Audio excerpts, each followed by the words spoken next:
Buenos días a todos.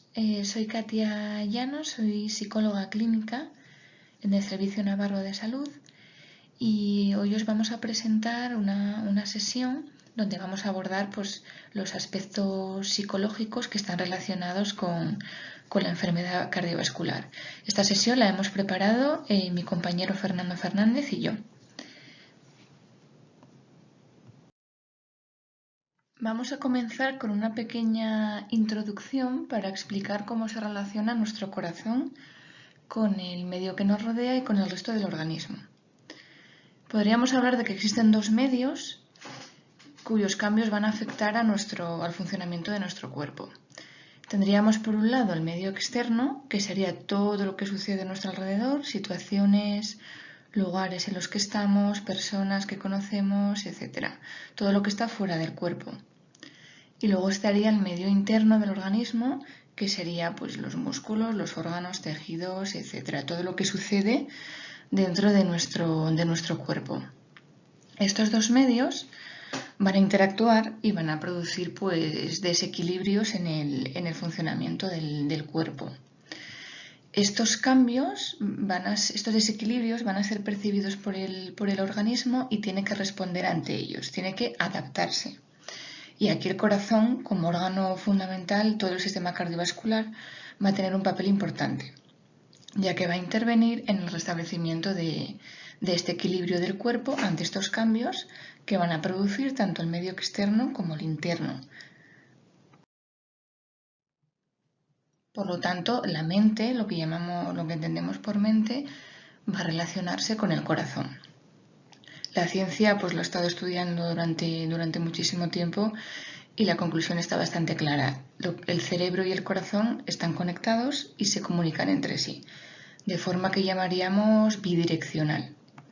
Es decir, el cerebro, a través de una serie de vías, controla el funcionamiento del corazón.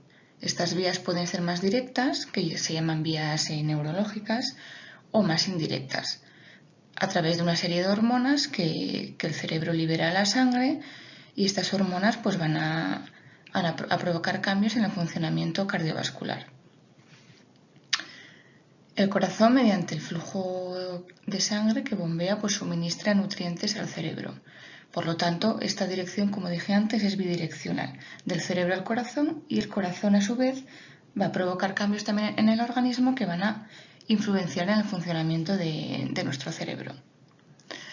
Por lo tanto, todo lo que se genera en el cerebro, que sería también lo que entendemos por mente, que son los recuerdos, las emociones, los pensamientos, etc., va a influir en el corazón. Entonces, esta pequeña introducción es para contextualizar un poco lo que vamos a hablar a lo largo de la sesión y dar un poco de sentido a esta sesión de psicología clínica en este programa de rehabilitación cardíaca, cómo influyen los factores psicológicos en el funcionamiento cardiovascular y viceversa. A continuación vamos a explicar las fases por las que pasa una persona que sufre un evento cardiovascular de este tipo y su relación con la parte psicológica, con la parte emocional, de pensamientos, etc. En un evento cardiovascular reconocemos varias fases. La primera fase sería la fase prehospitalaria, que sería la previa al ingreso, en su mayor parte la previa a que aparezca el evento. Bueno, esto a nivel de psicología tiene importancia en la medida que están implicadas todas las conductas de riesgo que nos predisponen a poder sufrir un evento de este tipo, la identificación de los primeros signos, hasta qué punto le damos una importancia, cuánto tardamos en demandar la asistencia médica, etc. Es una fase importante, luego veremos algunos factores y conductas que están relacionadas con esta fase previa al evento. Luego estaría la fase hospitalaria, que es una vez que ha sucedido el evento y hemos pedido asistencia médica. Aquí entran en juego los factores emocionales, los factores cognitivos, que sería la parte de nuestro pensamiento, etc., el apoyo que tenemos de la familia, el apoyo social. Hay muchas situaciones, evidentemente, en un caso de este tipo, que es un evento traumático, que pueden afectar emocionalmente. ver a otros pacientes en la misma situación que nosotros, estar monitorizados, quedarnos solos, sensación de debilidad física, miedos, etc. Aquí es cuando se puede comenzar a pensar en cuáles van a ser las implicaciones de este episodio en el futuro y cómo va a modificar nuestra vida posterior. Luego la fase poshospitalaria, o que también se puede llamar de convalecencia al principio, donde se retira la atención médica y comienza una fase muy importante que sería la fase de adaptación, en la que tenemos que aprender, ¿no?, a convivir con lo que nos ha pasado y reestructurar un poco nuestra vida. Un episodio cardiovascular pues es un evento estresante que supone un impacto emocional importante tanto en la persona que lo sufre como en su familia y personas cercanas. Muchas veces un episodio cardiovascular es el primer signo que tenemos de una enfermedad grave que puede suponer un riesgo, ¿no?, para la vida de la persona y un riesgo pues, para la forma de vida que llevaba esa persona hasta ese momento.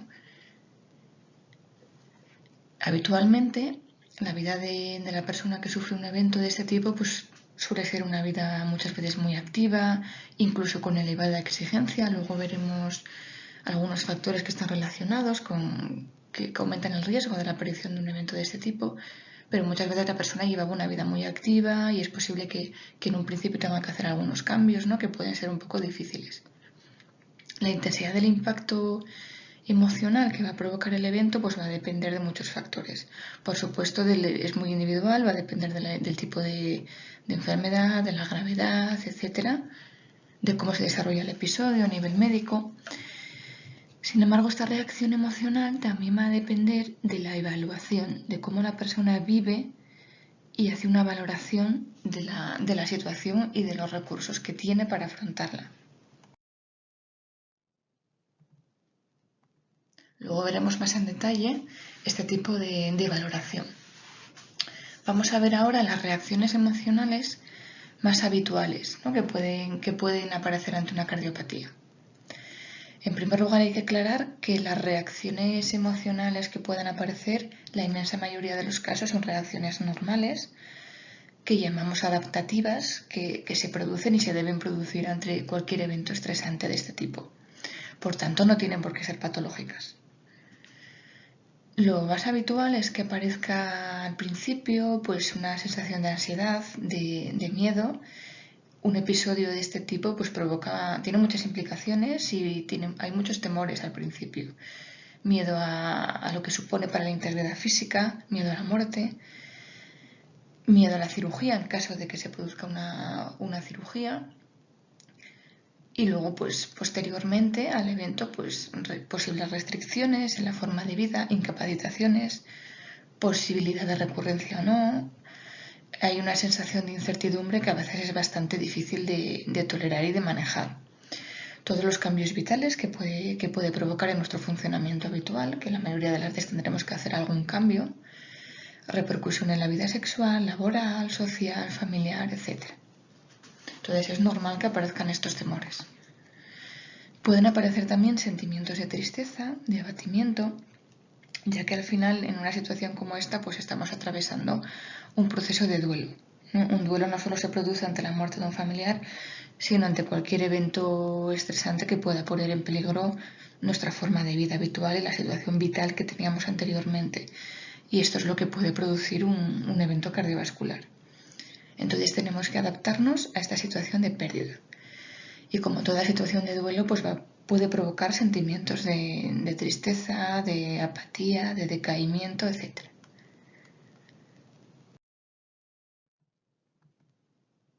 En algunas personas puede aparecer un sentimiento o un pensamiento de negación o de minimización de la enfermedad, sobre todo al inicio.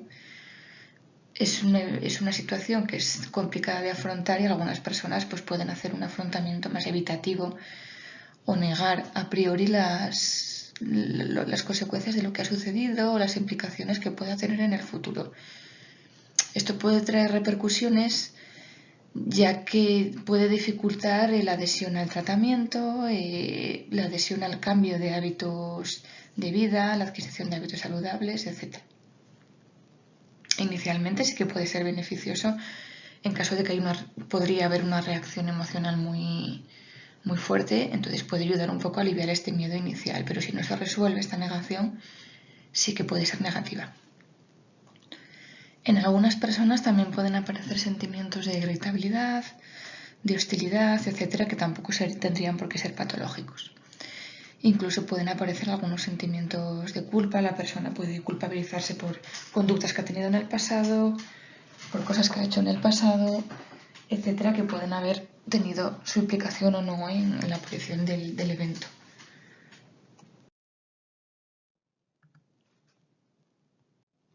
Como hemos dicho, cualquier cardiopatía es una situación estresante que afecta a la integridad de la persona y implica una repercusión en su forma de vida.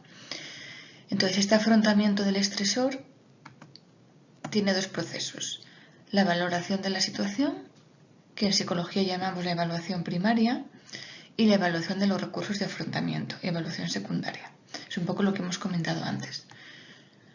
La valoración de la situación va a depender de muchos factores, como el concepto que la persona tiene de la enfermedad, las repercusiones a nivel personal y social que percibe.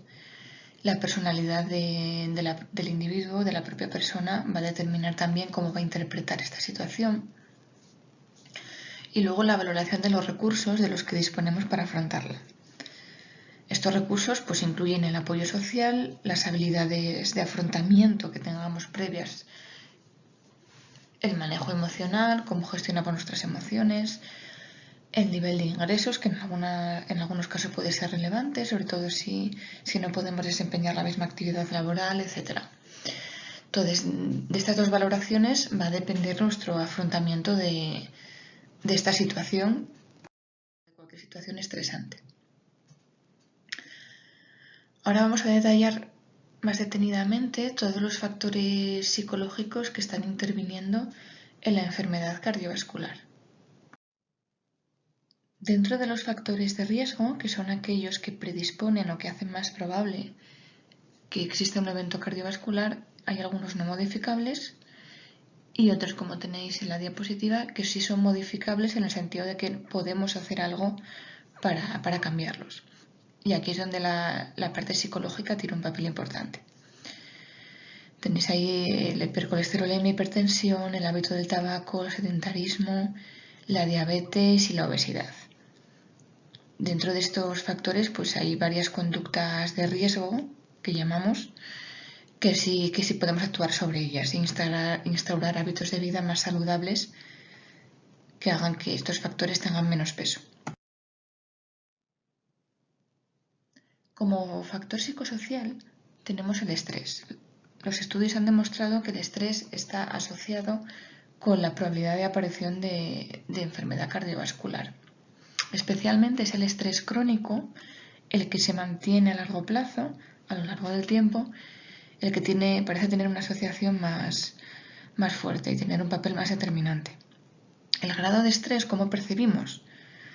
Este estrés no solo va a depender de la situación o del estímulo que lo provoca, sino de nuestra valoración y de cómo afrontamos esta situación, como hemos visto antes. ¿Cómo va a actuar el estrés? Va a provocar unos cambios fisiológicos en el organismo, puede alterar los niveles de colesterol, puede aumentar la probabilidad de hipertensión arterial, etc. Y además facilita que tengamos malos hábitos de salud, ya que el estrés pues, nos predispone a fumar más en caso de que fumemos, dificulta que tengamos una dieta saludable porque tendemos a tomar alimentos menos saludables, con más grasas o más azúcares, etc. Entonces pues, va a tener una repercusión a varios niveles. El estrés laboral, como muchos ya sabréis o habréis experimentado, pues es uno de los estresores más importantes, sobre todo cuando estamos en edad laboral. Se ha demostrado que es uno de los que tiene más peso, ¿no? Como estresor vital. Frecuentemente existe este estrés laboral previamente a la aparición de la enfermedad cardiovascular. Muchos seguramente os identificaréis. Y este estrés está también fomentado por una dinámica social, de funcionamiento de las empresas, del mundo laboral, Y también hay variables personales. Ahora veremos más adelante qué tipo de personalidad o de rasgos de personalidad están más asociados, ¿no? con sufrir este tipo de estrés. Además, una vez que se produce el evento, si hemos tenido estrés laboral previo, existe el riesgo de que volvamos a la misma dinámica de trabajo una vez que nos hayamos reincorporado. Por tanto, esto no solo tiene relevancia en esa primera fase que vimos, prehospitalaria, sino que luego va a tener también relevancia en la fase poshospitalaria, que es cuando nos tenemos que adaptar y adoptar esos cambios de vida. Vamos a ver la personalidad que acabo de comentar. Los estudios han demostrado que hay un tipo de personalidad que se llama personalidad tipo A, que tiene una serie de características, no hay por qué cumplirlas todas, sino que puede estar presente solo alguna de ellas. Y estos rasgos de personalidad, estas formas de funcionar, parece que pueden hacer más probable que estemos sometidos a un estrés crónico y que por tanto tengamos más posibilidades de sufrir un evento de este tipo. Y luego tengamos más dificultades para adaptarnos y para realizar cambios, ¿no?, en nuestra forma de funcionar. Bueno, pues aquí tenéis un poquito los rasgos que se han encontrado. Hacer todo lo mejor posible, en el menor tiempo posible, sobre todo mucha autoexigencia, hacer todo con prisa, sin paciencia, un estado permanente de hiperactivación que puede llevar incluso a una ansiedad demasiado elevada, mantenida en el tiempo.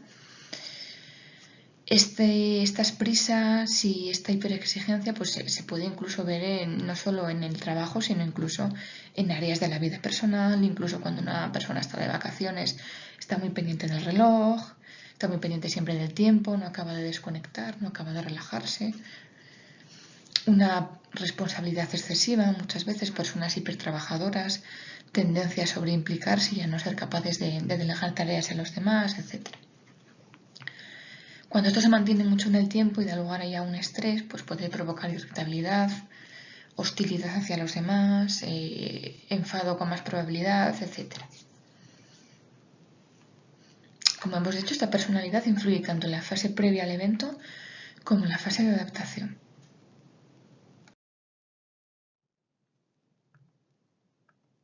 La ansiedad. Vamos a ver ahora cómo influye el haber padecido ansiedad previo al evento, padecerla durante el evento o a posteriori. Sufrir ansiedad, que ahora veremos cómo se manifiesta, pues es un factor de riesgo para la aparición y para el mantenimiento de un evento cardiovascular.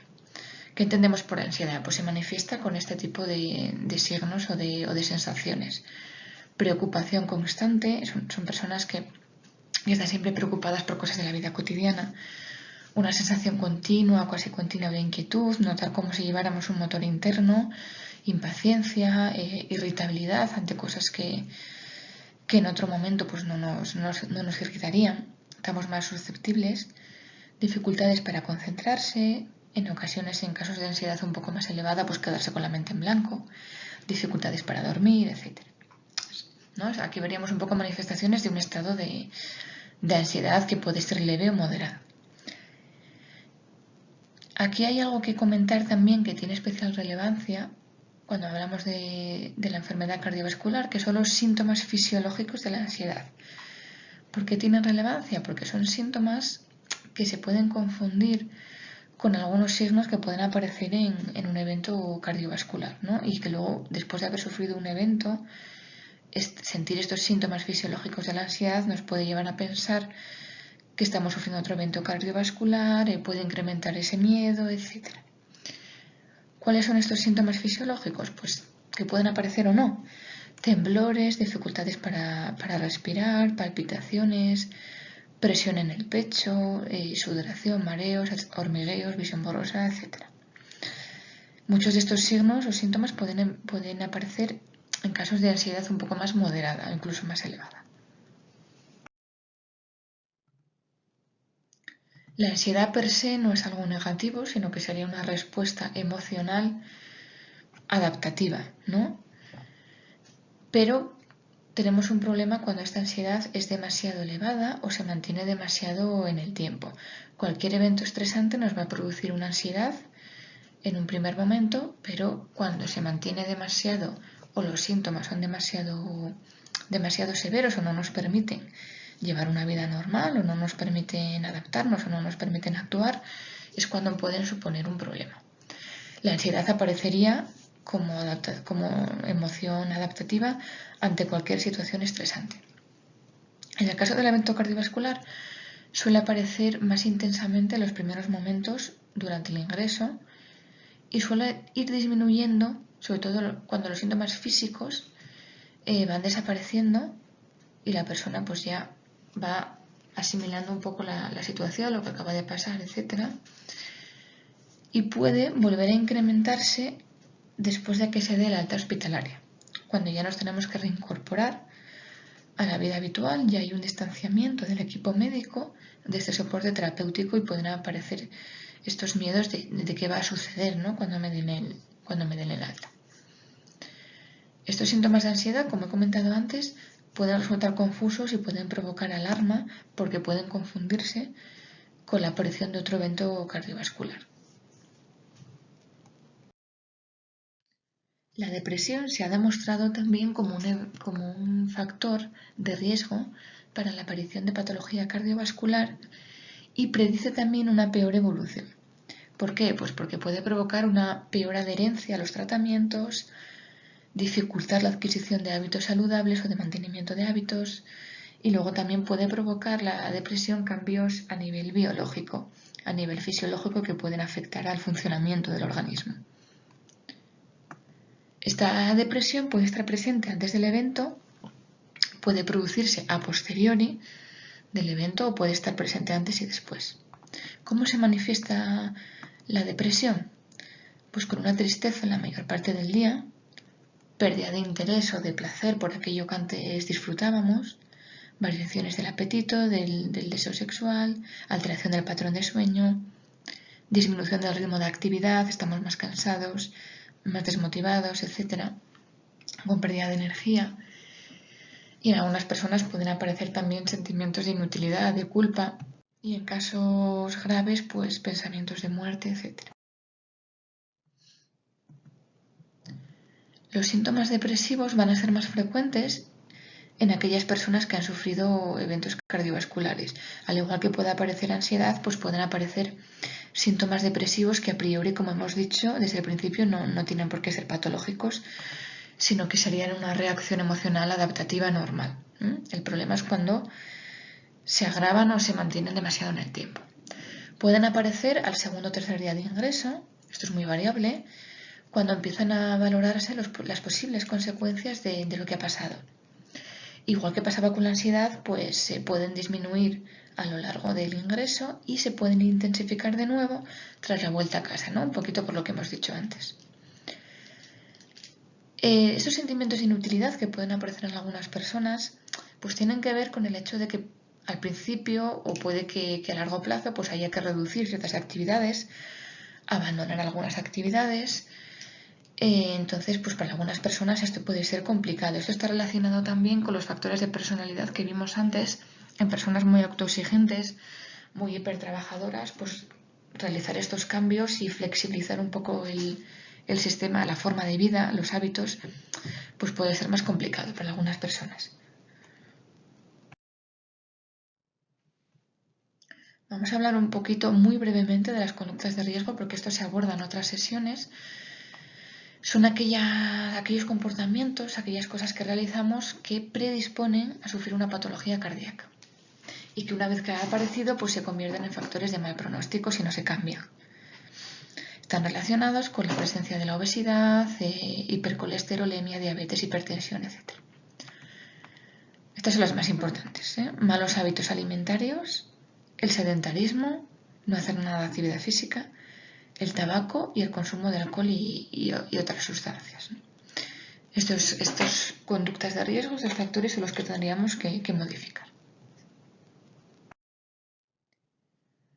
Vamos a hablar ahora de las estrategias de cambio, de qué podemos hacer en cada una de las fases que hemos visto.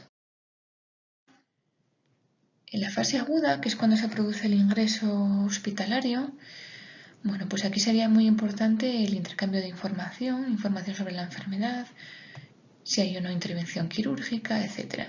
El clínico, sea médico, enfermera, etc., debe informar al paciente sobre su estado de salud, la gravedad, el curso, el tratamiento, dentro de la información que se pueda dar y de la que se disponga. Y hablar del pronóstico pues en una actitud positiva, pero siempre realista. Es importante también por parte de las personas, de los pacientes, que expresen al clínico pues todas las dudas que tengan, los miedos, los temores sobre la repercusión de la cardiopatía, etcétera. Es muy importante esta información pues para evitar miedos excesivos o temores innecesarios. En esta primera fase pues también puede ser útil el aprendizaje de algunas técnicas sencillas de relajación, como puede ser la respiración diafragmática o abdominal, o alguna técnica sencilla de meditación o relajación que puede llevar a cabo el paciente.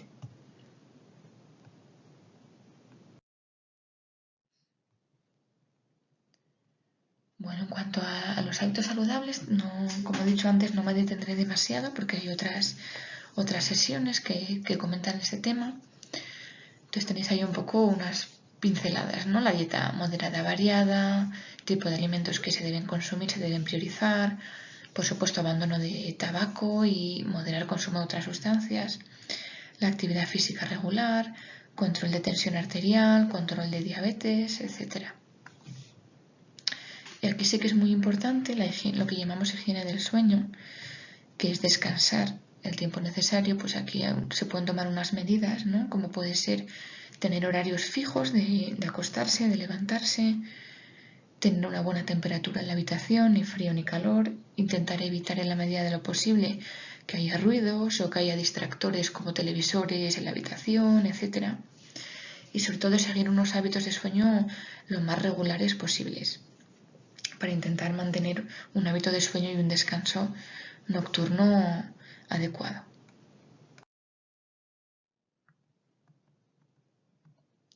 A nivel laboral, pues aquí podemos hacer algunos cambios, muchos de ellos no van a ser posibles debido a que hay factores que no dependen de nosotros, que dependen de la empresa o que dependen de factores externos que no podemos controlar.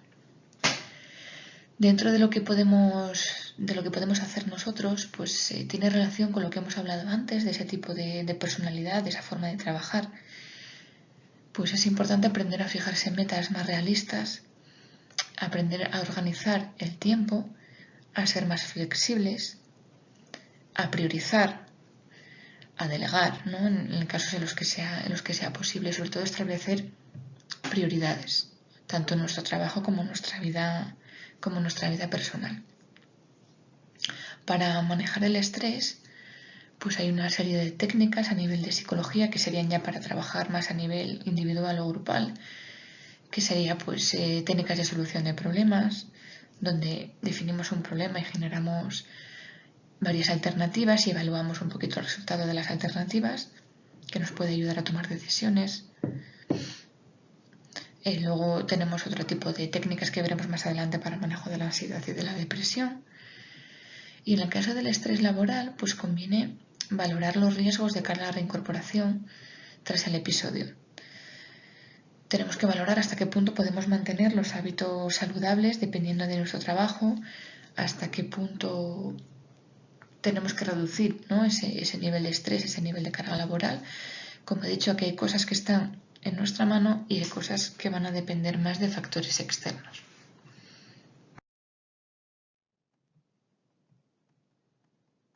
Para cambiar esta forma de funcionar, estos rasgos de personalidad que nos llevan a actuar de una determinada manera y estos hábitos que hemos adquirido a lo largo del tiempo, tenemos que identificar bien en cada caso particular estos patrones de conducta que suponen un riesgo e intentar hacer lo posible para modificarlos. Cuando hablamos de una hiperexigencia, de hacer todo con prisas, pues tenemos que intentar modificar esta forma de funcionar.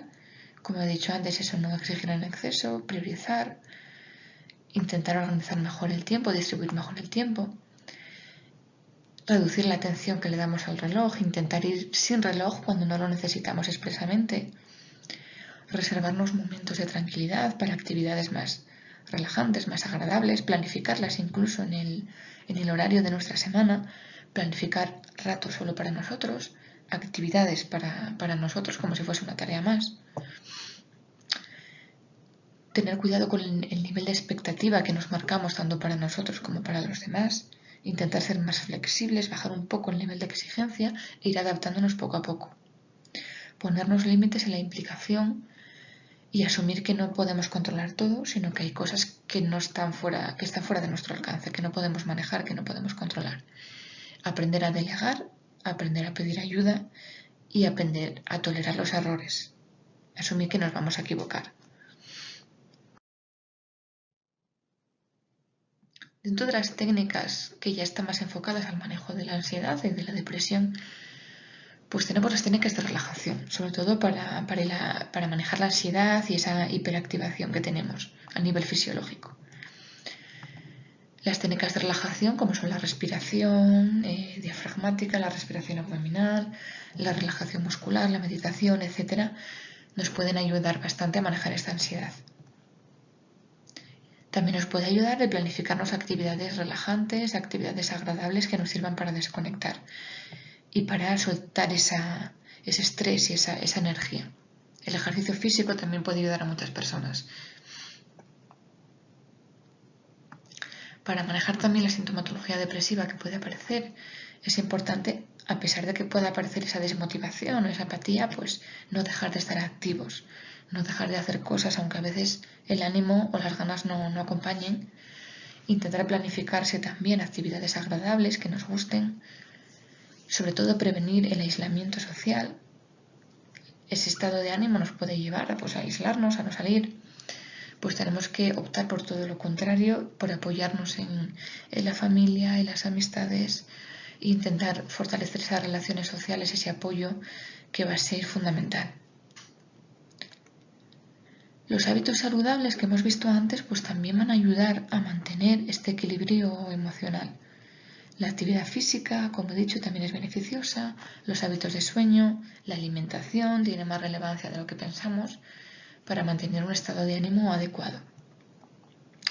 Cuando estas reacciones emocionales de ansiedad y depresión son excesivas o se mantienen demasiado en el tiempo, es cuando tenemos que pedir ayuda y posiblemente contactar con profesionales de la salud mental. Muchas gracias por escuchar esta sesión y espero que os haya servido de ayuda.